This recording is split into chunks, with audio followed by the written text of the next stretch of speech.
The sports card market has absolutely blown up in 2021, you guys.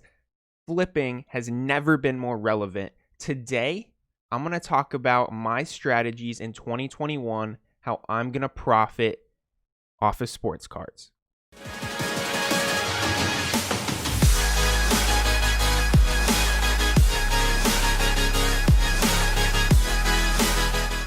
What's up, YouTube? Ryan back today. I hope everyone's having a wonderful day. Yeah, the sports card market is insane right now. 2021 is off to a booming start. Stimulus checks, sports seasons going, football, basketball, baseball is on the rise for whatever reason. Baseball is going nuts. And yeah, as you guys know, I collect baseball for the most part, but I do a little bit of other stuff too. I've been collecting now, you guys, for 4 years. I started at the beginning of 2017. I've put in countless hours just focusing on the market, where cards are trending, when you should buy, when you should sell, but I've never really taken it to heart, you know? I've always been a collector up until this past year, and then I really had to reflect with the prices going up and say, you know what? It's time to make a little bit of a change. I've talked about that before on my channel, but this year in 2021, you guys, I'm making it a goal for this being my first year ever to profit with the sports card hobby. The first few years I started collecting, you guys, are straight up embarrassing. Like, straight up. Everyone's been there. Anyone who joins the hobby has no idea what they're doing. You think you have an idea, but unless you really analyze what you're doing before you start, you're just throwing away money. You really are. You really are. It's impossible not to. 2017, I blew a ton of money. 2018, even more money. And you know, I had so much fun with the hobby. It didn't really matter. Like, I was just absolutely loving it. I have some really great cards because of that, but I blew a ton of money. I definitely came out on the negative side of things. I didn't even come close to tracking what I spent then. I'm going to do my best to track what I spend this year, and I'm really excited about that. But yeah, I'm making it my goal in 2021 to actually profit. And the way I'm going to be trying to do this is by flipping. I've never actually flipped before, so this is new to me. If you guys have any suggestions in the comments on stuff that I might be missing, please let me know in the comments, because I want to do this as a community. I am here to make content, to put out my suggestions for you guys as well. Like, I want to help you guys. I'm not just here for myself. Of course, I would love to be able to do this full-time, retire, whatever. I'd love to work towards all those goals with this hobby, but I'm just here to help out. I'm just here to share my knowledge, and from what I feel like I know a ton about the hobby. I just have never done the flip side of it before. So this is going to be new for me, and I would love to learn this together. So if you guys have any suggestions, please let me know in the comments. But I'm going to put out what my honest opinions are with 2021 and how I'm approaching it to try to profit. My fiance, she's starting student teaching, so I'm the only income in the house. It's going to be rough times, probably, but this is how I plan on growing my collection still throughout that process. So I'm taking that very seriously. I really want to be better at flipping so I can continue the hobby, continue to produce content, continue to grow my collection. I had to put up my Ohtani card because this card has gotten the most hate easily in my mail day videos. This is the Topps update. Shohei Ohtani pitching in red jersey PSA 10. I bought it for $35 just a couple weeks ago. Apparently people hate this dude. I don't know why. Like, I know he's injury prone, but like, he's still a good person at the end of the day. Like, chill, people. But I'm just going to use an example today. My approach to 2021 in flipping in general. So I bought that card a couple weeks ago, like I said, for $35. What I've done with that card since then is I added the sticky note to it. On the sticky note, what does it say? Sell at $80 plus. Realistically, it probably could say 70 plus, because that would be double my profit. But I'm being a little on the optimistic side.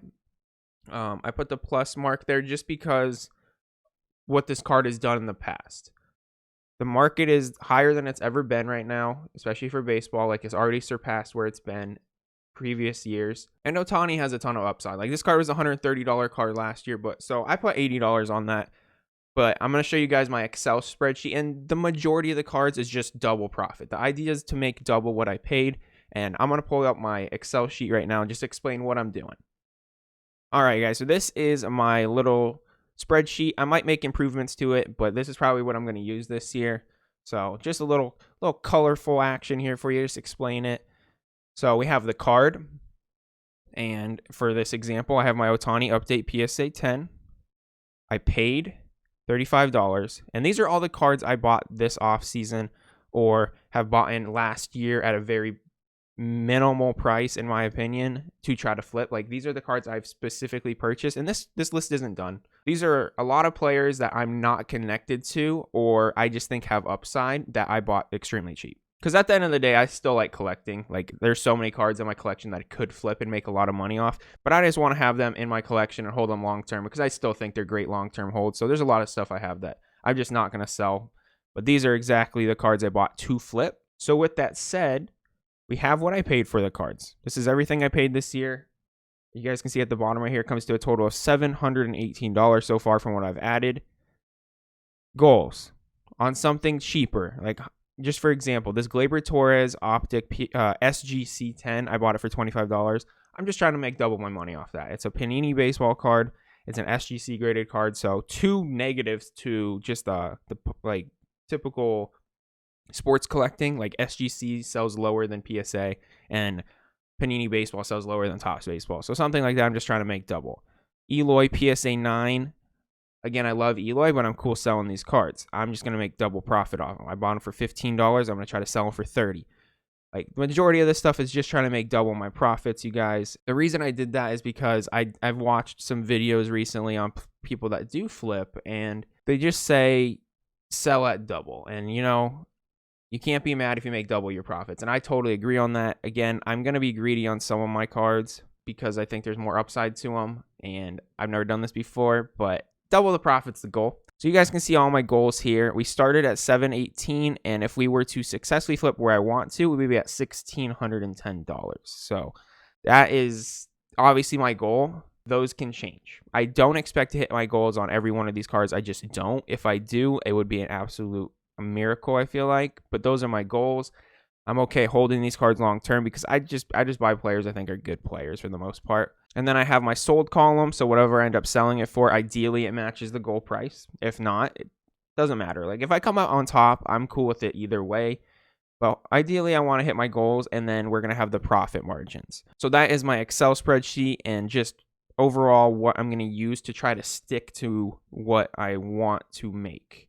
Because again, I've never done this before. I get really connected to my cards. I don't know if you guys have this struggle as well, but I'm really bad at selling. I am still known as the hoarder at my card shop. People make fun of me all the time because I never sell anything, and I'm trying to change that. Like I said, 2021 is the year of profit for Ryan. I'm doing it. It's going to happen, whatever it takes. So another tool that I'm going to be using to track my progress, you guys, and there's so many out there you can do this. Just searching eBay sales history is a very free way of doing it, but this is also an awesome way to do it. Is sellthepeak.com. I have Ohtani's chart up right now because it's my boy. I'm connected to this card now because of how much hate he's gotten. You guys can just look at his chart. So I bought this card probably here-ish, probably like at the end of November. So I bought it for $35, and with the market going up already and games haven't even played, this card's selling for $53. The last 2 sales, $53, $54, and $53.70. These guys haven't even played yet. My expectations for the baseball market has completely changed already with 2021 starting off like this. I wasn't expecting a spike until like March, like spring training time, maybe February, just a little bit before spring training, but it's already spiking. I really don't expect for it to crash before spring training. I just don't at this point. I think stimulus check money is going to continue for like at least another month.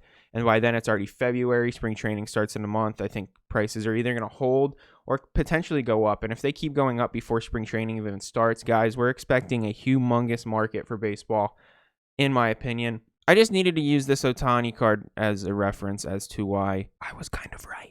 And then if you guys are also interested, this website does have pop reports, and they just updated their chart, and it looks really awesome. So if you're really wanting to get into the flip game, pop reports can be important. The cards with the lower pop reports, or the more rare cards, are going to be worth more from a specific player. Ohtani only has 3,700 PSA 10s, and it sounds like a lot, but it's really not when you compare it to somebody like Acuna, 16,000 PSA 10s. If they both projected in the same market, that Ohtani card would be worth probably a lot more, just because of the pop report itself. Like, say the cards were selling for the same, Otani's would probably pull ahead just because the shorter print run. But yeah, guys, that's basically it. That is my goal, to make profits in the sports card hobby in 2021. And this is how I plan to grow my collection, because I've spent a lot of money on this hobby and I can't always afford it. I'm just an average person with an average job. But yeah, you guys, that is my goals and spreadsheet and just thought process on what I'm going into 2021 with. Let me know in the comments what you guys think. Obviously, I am looking for suggestions. I am putting mine out there for you guys as well. I think it's a very simple thought process for someone like me who is not good at selling cards. I like keeping my stuff. So we're changing it this year, 2021, year of profit. My fiance, like I said earlier, is starting student teaching, so I'm the only income in the household.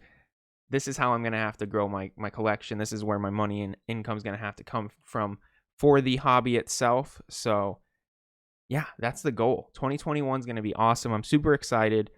I cannot wait to endure this side of the hobby. Gets my blood boiling. But yeah, you guys, that's it. Again, let me know in the comments what you guys think. If you guys like this video, have similar ideas for 2021, give it a thumbs up, subscribe to the channel to follow along. I'm going to be doing a whole series on this. So we're just going to keep tracking progress throughout the year, maybe once every couple weeks, maybe every week. Who knows how it's going. But yeah, guys, thank you guys for watching. As always, you guys have a great rest of your day. See ya.